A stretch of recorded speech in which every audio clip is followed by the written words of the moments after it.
Today, I want to continue my discussion regarding the history of the Mass on the history of the old Latin or Roman liturgy, the original Roman or Latin Mass.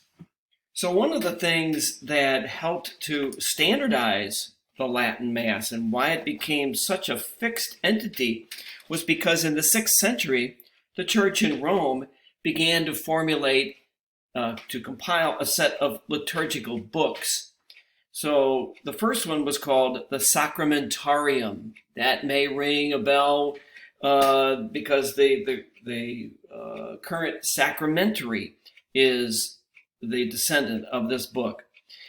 This contained the prayers that were to be spoken by the celebrant, the opening prayer, the prayer over the gifts, the prayer after communion. Then there was the Apostolus. That contained the first scripture reading. And then there was the Evangelium. That was the book of the Gospels. Okay, you can notice that these books still exist in one form or another. Then there was the Schola Cantorum. That was the book for the choir.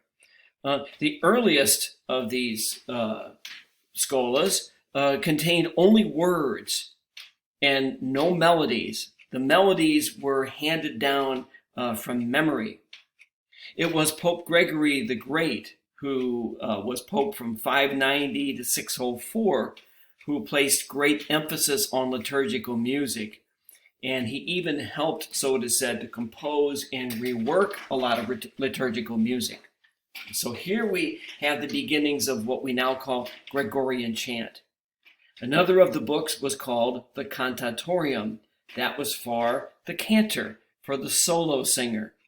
And finally, there was the Ordines. That was the rubric book for the master of ceremonies of the liturgies. The Ordines or rubrics determined what gestures were to be made, who was to be in position where during different times of the Mass.